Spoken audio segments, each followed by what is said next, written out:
ISR 9 news కి స్వాగతం. Bulletin లో ముందుగా హెడ్లైన్స్.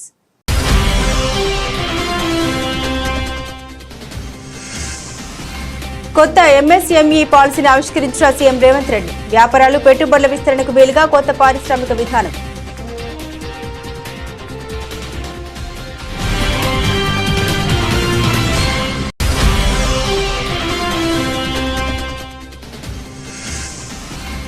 సీఎం చంద్రబాబు అధ్యక్షతన ప్రారంభమైన ఏపీ కేబినెట్ భేటీ. నూతన మద్యం విధానంపై నిర్ణయం తీసుకోనున్న మంత్రివర్గం.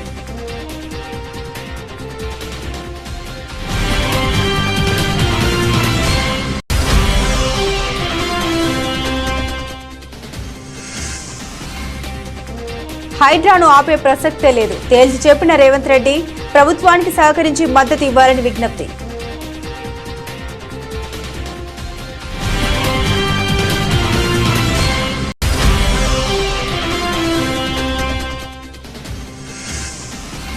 మీ చేతగానితనాన్ని బీఆర్ఎస్ పై రుద్దొద్దు. ఇక నేను అబద్దాలు ఆపడంటూ మాజీ మంత్రి హరీష్ రావు ఆగ్రహం.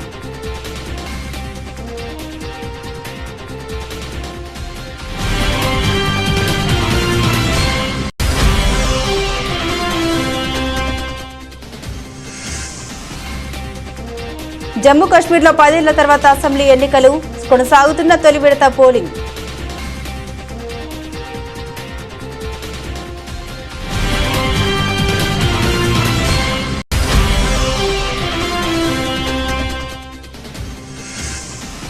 నాలుగున్నర ఏళ్లలో 1,29,00,000 చేసిన స్టాక్ ఏకంగా 2,818% గ్రోత్.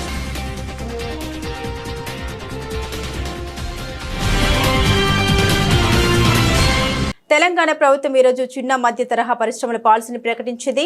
హైదరాబాద్లోని మాదాపూర్ శిల్పకళ వేదికలో ఉప ముఖ్యమంత్రి మల్లు భట్టి విక్రమార్క, మంత్రి శ్రీధర్ బాబుతో కలిసి ముఖ్యమంత్రి రేవంత్ రెడ్డి పాలసీని ఆవిష్కరించారు. తెలంగాణలో వ్యాపారాలు పెట్టుబడుల విస్తరణకు వీలుగా పరిశ్రమ అవసరాలు ప్రయోజనాలకు అనుగుణంగా కొత్త పారిశ్రామిక విధానాన్ని రూపొందిస్తున్నారు. ఈ మేరకు సీఎం గతంలోనే వెల్లడించారు. అమెరికాలో ఉన్నన్ని వ్యాపార అవకాశాలు తెలంగాణలోనూ ఉన్నాయని, చైనాకు ప్రత్యామ్నాయంగా ఎదగాలని సంకల్పంలో కొత్త పారిశ్రామిక విధానాన్ని తీసుకొస్తున్నట్లు గతంలో సీఎం రేవంత్ రెడ్డి ప్రకటించారు. రాష్ట్రంలో పారిశ్రామిక అభివృద్ధి కోసం MSME పాలసీ, ఎగుమతి విధానం, కొత్త life sciences policy, revised EV policy, medical tourism policy, green energy policy అనే 6 కొత్త వాటిని ఖరారు చేయాలని సీఎం ఇదివరకు అధికారులకు ఆదేశాలు జారీ చేశారు. ఈ నేపథ్యంలోనే ఈరోజు కొత్త MSME పాలసీని విడుదల చేశారు రేవంత్. ఇక వివరాల్లోకి వెళ్తే హైదరాబాద్ ల్యాండ్ మాఫియా దుష్ప్రచారం చేస్తోందని, అక్రమ భవనాల్ని కూలగొడుతుంటే పేదలను బూచిగా చూపిస్తున్నారని తెలంగాణ ముఖ్యమంత్రి రేవంత్ రెడ్డి ఆగ్రహం వ్యక్తం చేశారు. ఇలాంటి చీప్ ట్రిక్స్ పనిచేయవని, హైడ్రా తన పని తాను చేసుకుంటూ పోతుందని స్పష్టం చేశారు. నగరాన్ని రక్షించే విషయంలో వెనకడుగు వేసేది లేదని తేల్చి చెప్పారు.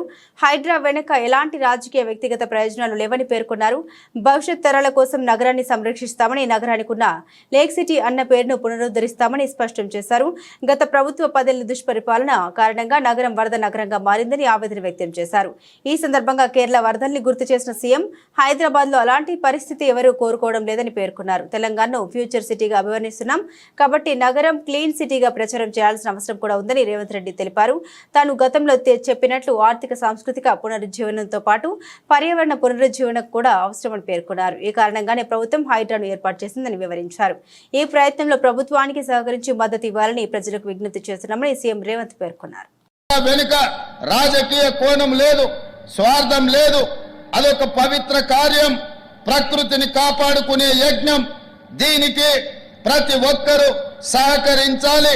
కొందరు భూ మాఫియా వాళ్ళు పేదలను ముందు పెట్టి హైడ్రా లక్ష్యాన్ని నీరుగార్చే ప్రయత్నంలో ఉన్నారు. ఎన్ని అడ్డంకులు వచ్చినా హైడ్రా ఆగదు. హైదరాబాద్ భవిష్యత్తుకు హైడ్రా గ్యారంటీ ఇస్తుంది. ఇది నా భరోసా.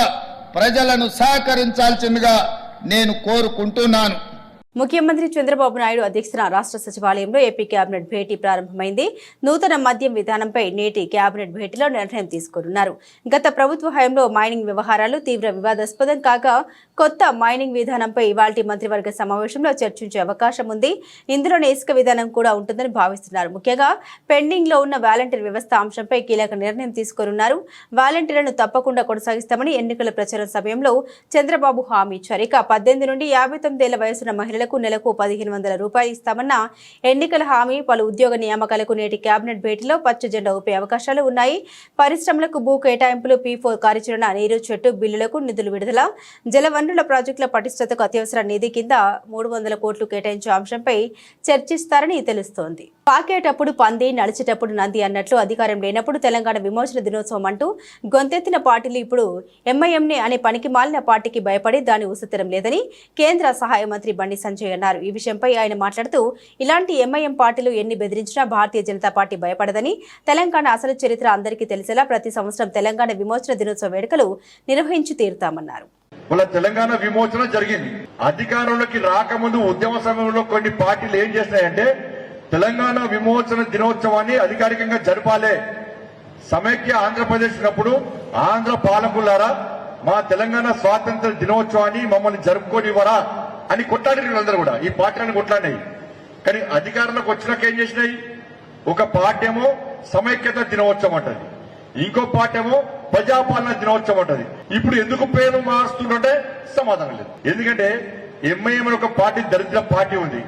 ఆ పార్టీ ఎంఐఎం అని పార్టీ స్టార్ట్ కాకముందు నిజాం కాలంలో ఆ పార్టీ పేరు రజాకర్ల దళం. రజాకర్ల దళం అంటే మన అమ్మలకలను నగ్నంగా బతుకమ్మలాడించడం, మనకు యువకులను చంపడం, ఎవరైతే ఎదుర్కొంటారో వాళ్ళని చంపే ప్రయత్నం చేయడం, ఈ హైదరాబాద్ సంస్థాన్ని విలీనం చేయాలని చెప్పి కొట్టడం, అందరిని చంపడం, ఇది రజాకర్ల దళం. దాని తర్వాత అది ఎంఏ పార్టీ మారింది. ఇవాళ అటువంటి పార్టీకి భయపడుతున్నారు వీళ్ళు. ఇవాళ తెలంగాణ విమోచన దినోత్సవం జరపడానికే భయపడుతున్నారు. ఇవాళ వాళ్లకు భయపడి మరి జాతీయ పార్టీ అని ఒక పార్టీ చెప్పుంటది. మేము 10 సంవత్సరాలు కొట్టాను, ఈ రాష్ట్రాన్ని ఇది వీకినాం అది వీకినాం అని చెప్పి ఇంకోళ్ళు చెప్పుంటారు. కానీ వీళ్ళు ఏం చేస్తుండే ఒక ఎంఏఎం అనే పార్టీకి భయపడి తెలంగాణ విమోచన దినోత్సవం అని జరపడానికే భయపడే పరిస్థితి వచ్చింది వాళ్ళు.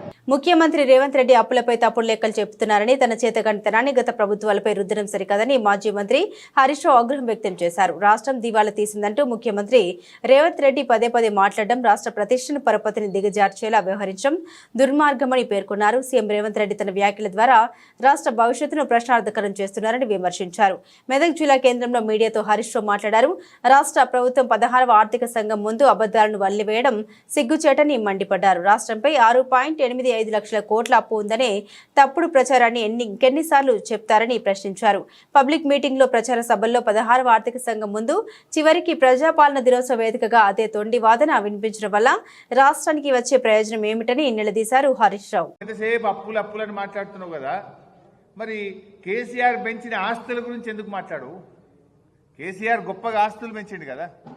తెలంగాణ రాష్ట్రం ఏర్పడ్డ నాడు 2013-14లో మన తలసరి ఆదాయం 1,12,162 రూపాయలు. మరి ఇవాళ ఎక్కడికి పోయింది మన తలసరి ఆదాయం? 3,47,229. దేశంలో నంబర్ 1 తెలంగాణ. ఈ దేశంలో 28 రాష్ట్రాల్లో తలసరి ఆదాయంలో అగ్రభాగాన తెలంగాణను నిలబెట్టిన కేసీఆర్ గురించో, ఆ తలసరి ఆదాయం గురించి నీకెందుకో నోరు రాదు. జిఎస్డిపి, మన రాష్ట్ర స్థూల ఉత్పత్తి, రాష్ట్రం ఏర్పడ్డ నాడు 4,51,000 కోట్లుంటే ఈరోజు 14,63,000 కోట్లకు పెంచారు. 160% పెరిగింది. దీని గురించి రేవంత్ రెడ్డి నోట్లకెళ్ళి ఎందుకో రాదు. ఇది రాష్ట్ర సంపద పెరిగింది, రాష్ట్రంలో పౌరుల సంపద పెరిగింది, తలసరి ఆదాయం పెరిగింది, ఆస్తుల కల్పన జరిగింది, దేశ జీడిపికి 5.1% మనము కాంట్రిబ్యూట్ చేస్తూ ఉన్నాం. ఇలాంటి మంచి మాటలు రేవంత్ రెడ్డి నోట రావు, అన్ని అబద్ధాలు, గోబల్స్. హైదరాబాద్ మహానగరంలో గణేష్ నిమజ్జన ప్రక్రియ ప్రశాంతంగా ముగిసిందని పోలీస్ కమిషనర్ సివి ఆనంద్ తెలిపారు. గతంలో కంటే ఈ ఏడాది 3 గంటల ముందే నిమజ్జన ప్రక్రియ పూర్తి చేసినట్లు పేర్కొన్నారు. నిమజ్జనానికి సహకరించిన ఖైరతాబాద్ గణేష్ ఉత్సవ సమితితో పాటుగా ప్రతి ఒక్కరికి ధన్యవాదాలు తెలిపారు.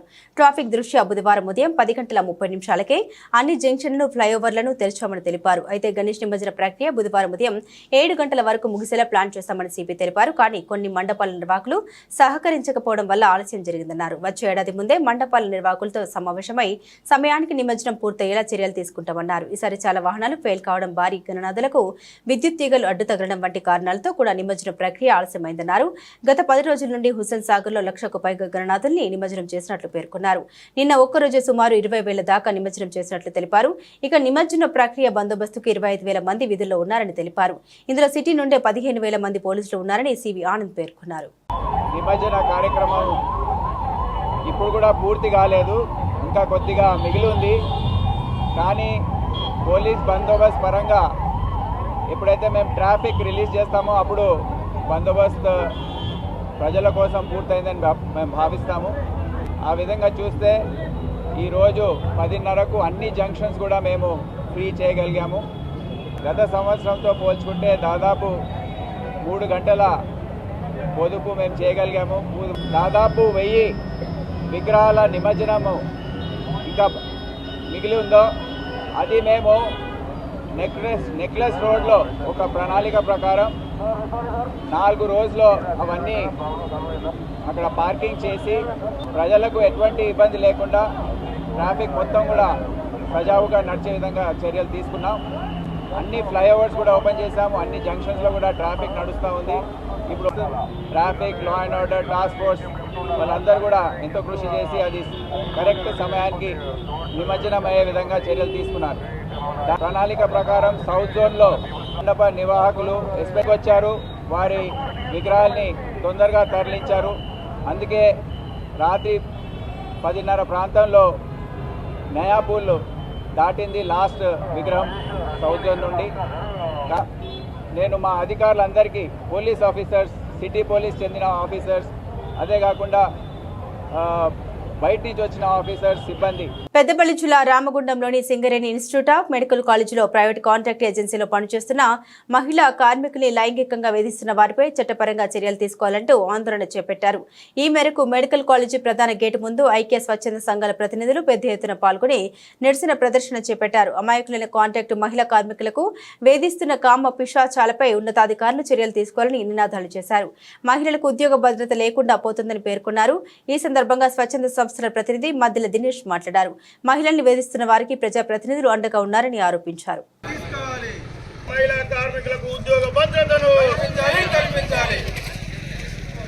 గోదావరికని ప్రాంతంలోని సిమ్స్ సింగరేణి మెడికల్ కళాశాల ఎన్నో ఉద్యమాలు చేసుకొని మరి కళాశాల ఏర్పాటు చేసుకుంటే ఇక్కడ కాంట్రాక్ట్ ఏజెన్సీ ఇతర ప్రాంతాలకు ఇచ్చి అందులో పనిచేస్తున్నటువంటి పారిశుద్ధ విభాగం కానివ్వండి, సెక్యూరిటీ విభాగం కానివ్వండి, పనిచేస్తున్నటువంటి గౌరవ మహిళలను సభ్య సమాజం తలదించుకునే విధంగా లైంగిక వేధింపులు ఇష్టానురీతిలో కొంతమంది కామపిశాచులు జరుపుతూ ఉంటే కొంతమంది వారికి అండగా నిలవడం నిజంగా సిగ్గుచేటు.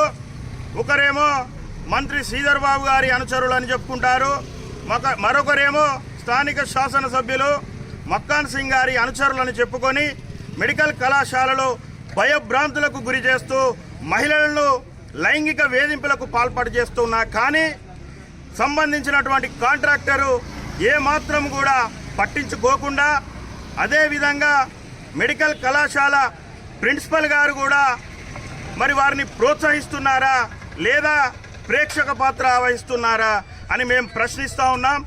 ఇప్పటికైనా గౌరవ శాసనసభ్యులు మక్కాన్ సింగ్ రాజ్ ఠాకూర్ గారు, జిల్లా కలెక్టర్ గారు, అదేవిధంగా డిఎంఈ గారు వెంటనే చర్యలు తీసుకొని స్థానిక కాంట్రాక్టర్ పై. ప్రకాశం జిల్లా మార్కాపురం పట్టణంలోని ఆర్టీసీ బస్టాండ్ నందు ప్రభుత్వం నూతనంగా మంజూరు చేసిన 4 బస్సుల ప్రారంభోత్సవ కార్యక్రమం డిపో మేనేజర్ నరసింహుల ఆధ్వర్యంలో నిర్వహించారు. ఈ కార్యక్రమానికి ముఖ్య అతిథులుగా శాసనసభ్యులు కందుల నారాయణ రెడ్డి, టీడీపీ నియోజకవర్గ పోల్ మేనేజ్మెంట్ క్లస్టర్ ఇన్ఛార్జ్ కందుల రామిరెడ్డి పాల్గొన్నారు. అనంతరం ఎమ్మెల్యే రిబ్బన్ కత్తిరించి నూతన బస్సుల్ని ప్రారంభించారు. పట్టణంలో స్వయంగా ఆర్టీసీ బస్సును నడిపి ఆర్టీసీ డ్రైవర్లను ఎమ్మెల్యే ఉత్సాహపరిచారు. ఆర్టీసీ బస్టాండ్ నుండి ఆర్టీసీ గ్యారేజ్ వరకు బస్సు నడిపి డ్రైవర్లు అందరూ కలిసికట్టుగా కృషి చేసి ఆర్టీసీని లాభాల్లో నడిపించే విధంగా, రవాణా సేవల్ని ప్రజలకు అందుబాటులో ఉంచే విధంగా కృషి చేయాలని పిలుపునిచ్చారు. ఈ సందర్భంగా నారాయణ రెడ్డి మాట్లాడారు. మార్కాపురం డివిజన్ కేంద్రమైన ఆర్టీసీ బస్టాండ్లో ప్రయాణికులకు ఇబ్బందులు లేకుండా ప్రభుత్వం నూతన బస్సుల్ని మంజూరు చేసినట్టు తెలిపారు. మార్కాపురం ఆర్టీసీ డిపో నందు 4 కొత్త బస్సులు ప్రారంభించడం జరిగింది. ఈరోజు 1986లో ఏర్పడినటువంటి మార్కాపురం ఆర్టీసీ డిపో ఈరోజు దినదినాభివృద్ధి చెందుతూ సుమారు 103 బస్సుల సముదాయంతో ఈ పశ్చిమ ప్రాంతంలో పెద్ద డివిజన్గా ఏర్పడమైంది.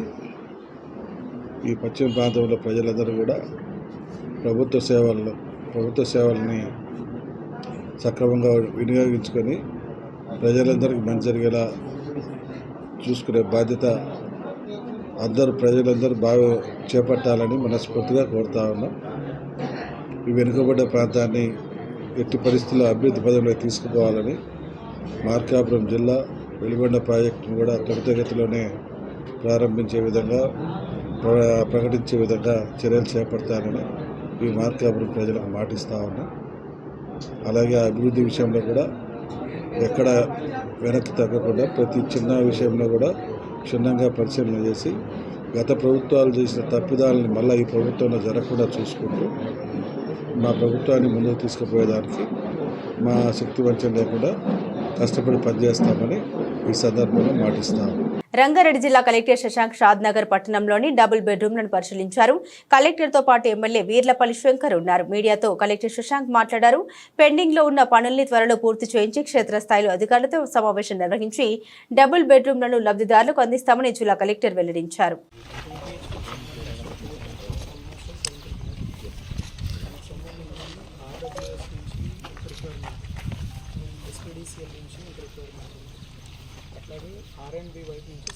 జిల్లాలోని షాద్నగర్ నియోజకవర్గంలో గౌరవ ఎమ్మెల్యే శంకరయ్య గారి ఆధ్వర్యంలో మనకు ఏదైతే డబుల్ బెడ్రూమ్ ఇళ్ళు పూర్తి చేసుకోవాల్సిన అవసరం ఉందో వాటిని క్షేత్రస్థాయిలో అధికారులతోటి అట్లాగే ఇక్కడ ఉన్న ఇతర అంశాలను పరిశీలించడానికి వారి ఆధ్వర్యంలో క్షేత్రస్థాయి పర్యటన చేయడం జరిగింది. ఇక్కడ ఉన్న ఈ డబుల్ బెడ్రూమ్ ఇళ్ళని ఎంత పూర్తిగా మనము అందుబాటులోకి తీసుకురావాలన్న ఉద్దేశంతో ఈ విజిట్ చేయడం జరుగుతూ ఉంది. దీనికి సంబంధించిన వివరాలన్నీ కూడా అధికారులతోటి చర్చించి సమీక్షించుకొని మళ్ళీ అతి త్వరలో వీటిని లబ్ధిదారులకు అందుబాటులోకి తీసుకురావాలన్నది దీంట్లో ఉన్న ప్రధానమైన ఉద్దేశం. దానికి సంబంధించిన అవసరాలు ఏమేమి ఉన్నాయి, ఇంకేమేమి పూర్తి చేయాలన్నది మేము అధికారులతో కూడా చర్చించడం జరుగుతూ ఉంది. షాద్నగర్ నియోజకవర్గ లబ్ధిదారులకు వీటిని త్వరలో అందుబాటులోకి తీసుకురావాలని చెప్పేసి ఎమ్మెల్యే గారు పట్టుబట్టి ఈ కార్యక్రమాన్ని ఇక్కడ పెట్టించడం జరిగింది. దానికి సంబంధించి అందరూ కూడా సమన్వయంతో పనిచేయడం జరుగుతుంది. అలనాటి తెలుగు సినీ హాస్య నటుడు పద్మశ్రీ రేలంగి వెంకటరామయ్య కాంస్య విగ్రహాన్ని ఈ 19వ తేదీన రాష్ట్ర పర్యాటక శాఖ మంత్రి దుర్గేష్ ప్రారంభం ఆవిష్కరిస్తారు. గోదావరి ఘటన ఏర్పాటు చేసిన ఈ విగ్రహాన్ని ఆ రోజు ఉదయం 9:30 ప్రజాప్రతినిధులు, అధికారులు, పుర ప్రముఖుల సమక్షంలో మంత్రి దుర్గేష్ విగ్రహాన్ని ఆవిష్కరిస్తారని విగ్రహ నిర్మాణ కమిటీ తెలిపారు. ఆనం రోటరీ హాల్లో మంగళవారం జరిగిన మీడియా సమావేశంలో కమిటీ నాయకులు రెడ్డి రాజు మాట్లాడుతూ తొలితరం తెలుగు సినీ పరిశ్రమలో ఎన్టీఆర్, ఏఎన్ఆర్ లాంటి అగ్ర నటులతో సమానంగా హాస్య నటుడు రేలంగి కూడా సినిమా రంగంలో అన్నగా గుర్తింపు లభించిందన్నారు. తన హాస్య నట కౌశల్యంతో తెలుగు ప్రజల గుండెల్లో చిరస్థాయిగా నిలిచారని కొనియాడారు.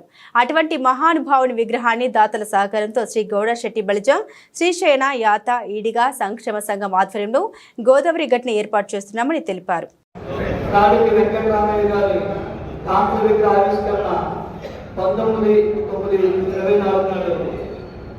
మన స్థానిక గోదావరి గట్టుపై ఏర్పాటు చేయడం జరుగుతుంది.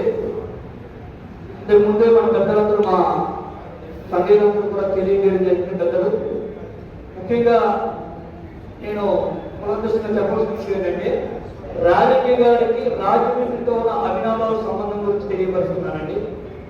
1954లో మొట్టమొదటి భారతదేశంలో మొట్టమొదటి పద్మశ్రీ అవార్డు గ్రహించిన తర్వాత కళారంగం నుంచి వారు తీసుకోవడం జరిగింది.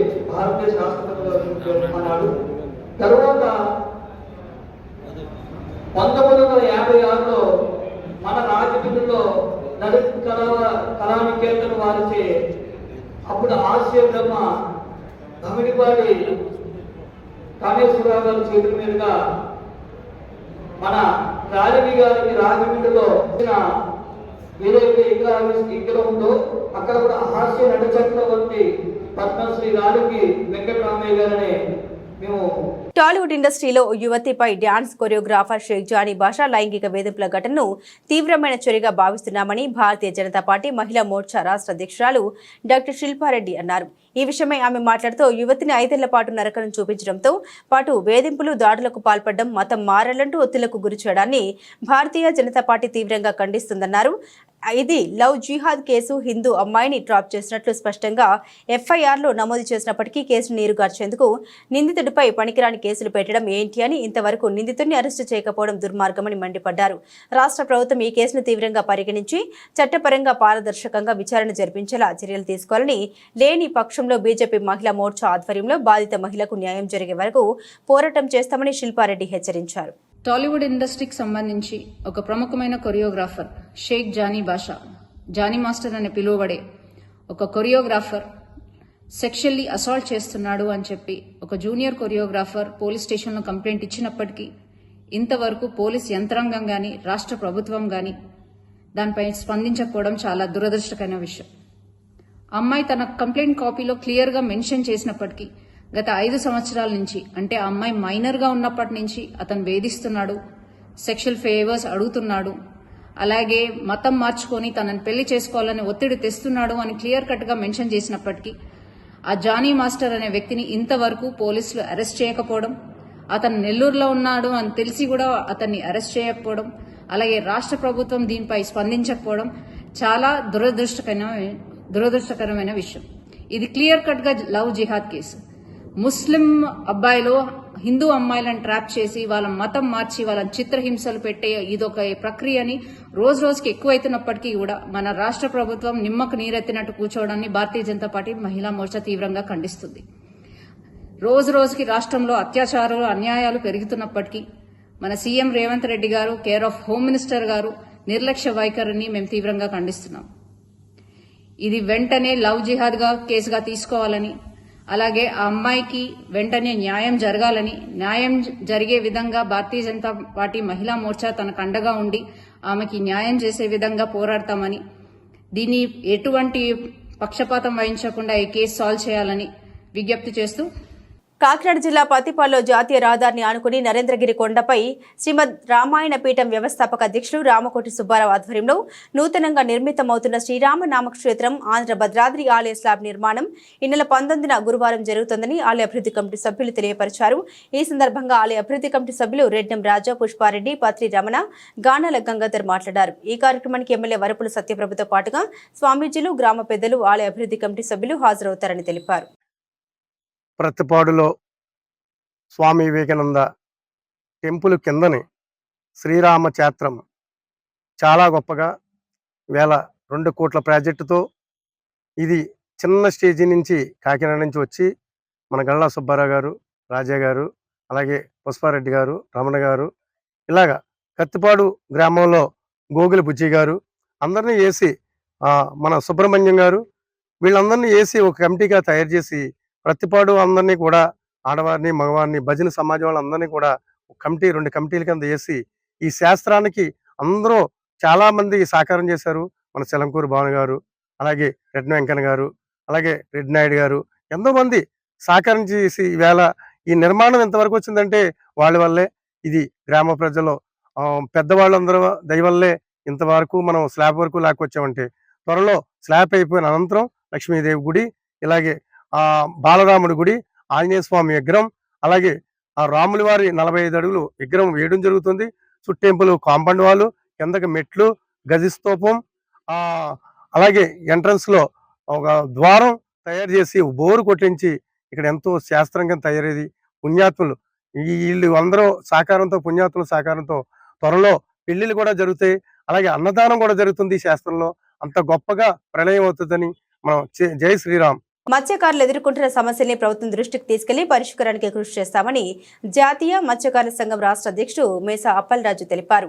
ఇటీవల జిల్లా అధ్యక్షుడిగా నియమితులైన గంటా అబ్బాయి ఆధ్వర్యంలో గాజువాక గణేష్ నగర్ కమ్యూనిటీ హాల్లో బుధవారం సంఘం ప్రతినిధుల సమావేశం నిర్వహించారు. ఈ సందర్భంగా అప్పలరాజు మాట్లాడుతూ చేపల వేటపైన ఆధారపడి జీవిస్తున్న మత్స్యకారు కుటుంబాలు ఆర్థికంగా నిలదొక్కుకోవాలనే ఉద్దేశంతోనే వారు ఎదుర్కొంటున్న అనేక సమస్యల్ని దశల వారీగా పరిష్కారం లభించేలా సంఘం కృషి చేస్తోందని అన్నారు.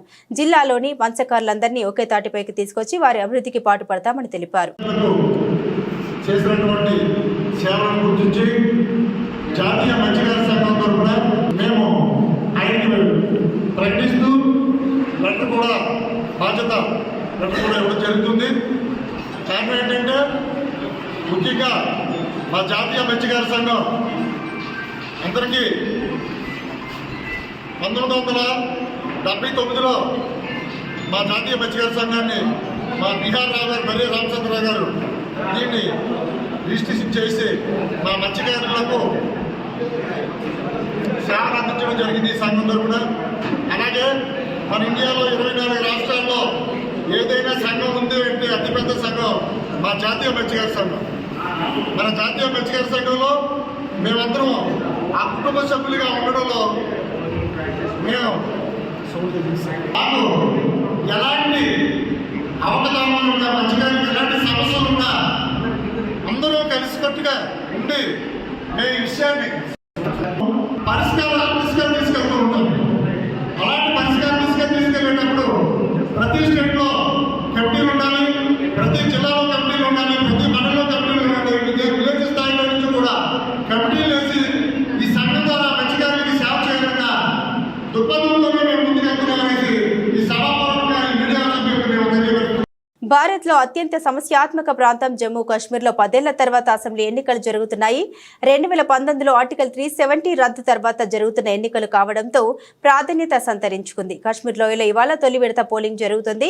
పోలింగ్ ప్రశాంతంగా కొనసాగుతున్నట్లు అధికారులు వెల్లడించారు. మధ్యాహ్నం 1 గంట వరకు 41.17% పోలింగ్ నమోదైంది. జమ్మూ కాశ్మీర్ అసెంబ్లీలో మొత్తం 90 స్థానాలు ఉండగా తొలి విడతలో 24 స్థానాలకు పోలింగ్ నిర్వహిస్తున్నారు. 24 స్థానాల్లో 219 మంది అభ్యర్థులు బరిలో ఉన్నారు. సాయంత్రం 6 గంటలకు పోలింగ్ జరగనుంది. ఉగ్రవాద దాడుల నేపథ్యంలో జమ్మూ కాశ్మీర్ వ్యాప్తంగా కట్టుదిట్టమైన భద్రత ఏర్పాట్లు చేశారు. తనిఖీలు ముమ్మరం చేశారు. ప్రస్తుతం స్టాక్ మార్కెట్లు చాలా కంపెనీలు తమ ఇన్వెస్టర్లకు మంచి రాబడుల్ని అందిస్తున్నాయి. ఈ క్రమంలో ప్రముఖ పారిశ్రామికవేత్త అనిల్ అంబానీకి చెందిన కంపెనీ రిలయన్స్ పవర్ కూడా దీర్ఘకాలిక పెట్టుబడిదారులకు మంచి లాభాల్ని అందించింది. అంతేకాదు దీనిలో ఇన్వెస్ట్ చేసిన పెట్టుబడిదారులను ధనవంతులను చేసింది. అయితే ఇన్నేళ్లలో ధనవంతులయ్యారనే విషయాల్ని ఇక్కడ తెలుసుకుందాం. గత కొన్ని రోజులుగా రిలయన్స్ పవర్ షేర్లు రాకెట్ల దూసుకుపోతున్నాయి. అనిల్ అంబానీ కంపెనీ పవర్ షేర్లు బుధవారం సెప్టెంబర్ 18వ తేదీన 5% పెరిగి 32.98కి చేరాయి. జూన్ 30, 2024 వరకు మొత్తం ప్రాతిపదికన కంపెనీ నికర విలువ 11,155 కోట్లు అని కంపెనీ తెలిపింది. విదర్భ ఇండస్ట్రీస్ పవర్ లిమిటెడ్ తన అనుబంధ సంస్థ కాదని రిలయన్స్ పవర్ తన ఎక్స్చేంజ్ ఫైలింగ్ లో పేర్కొంది. CFM asset reconstructions private limited తో కంపెనీ అన్ని వివాదాల్ని పరిష్కరించుకున్నట్లు వెల్లడించింది. దీంతో సెప్టెంబర్ 18, 2024 తేదీన ఈ కంపెనీ షేర్లు 32.98కి చేరుకున్నాయి. ఈ క్రమంలోనే గత 4.5 రిలయన్స్ పవర్ షేర్లు 2,818% పెరగడం విశేషం. అనిల్ అంబానీ కంపెనీ షేర్లు మార్చి 27, 2020న 1.13గా ఉండేవి. కానీ ప్రస్తుతం సెప్టెంబర్ 18, 2024 నాటికి ఈ కంపెనీ షేరు ధర 32.98కి చేరుకుంది. అంటే 4.5 ఏళ్లలోనే 28% పైగా పుంజుకుంది. ఈ నేపథ్యంలో ఒక వ్యక్తి మార్చి 27, 2020న రిలయన్స్ పవర్ షేర్లో 1 లక్ష పెట్టుబడి పెట్టి తన పెట్టుబడి మొత్తాన్ని అలాగే ఉంచినట్లయితే షేర్ల ప్రస్తుత ధర 32.98 ప్రకారం 29.18 లక్షలు వచ్చాయని చెప్పవచ్చు. బులెటిన్ ముగించే ముందు హెడ్లైన్స్ మరోసారి.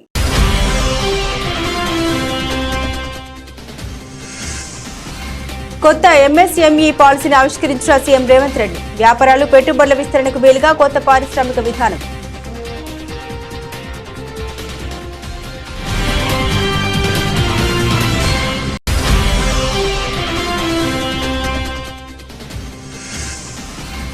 సీఎం చంద్రబాబు అధ్యక్షతన ప్రారంభమైన ఏపీ కేబినెట్ భేటీ. నూతన మద్యం విధానంపై నిర్ణయం తీసుకోనున్న మంత్రివర్గం.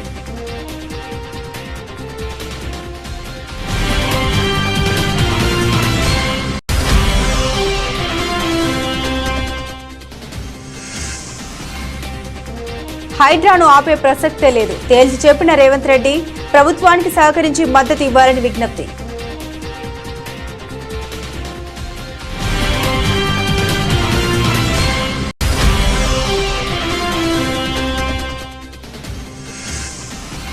మీ చేతగానితనాన్ని బీఆర్ఎస్ పై రుద్దొద్దు. ఇక నేను అబద్దాలు ఆపడంటూ మాజీ మంత్రి హరీష్ రావు ఆగ్రహం.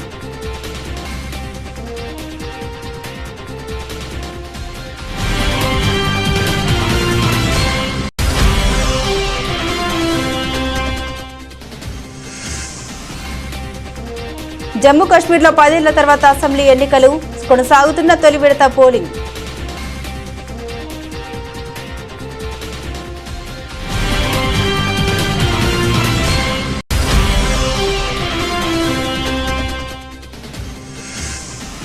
నాలుగున్నర ఏళ్లలో 1,29,00,000 చేసిన స్టాక్ ఏకంగా 2,818% గ్రోత్.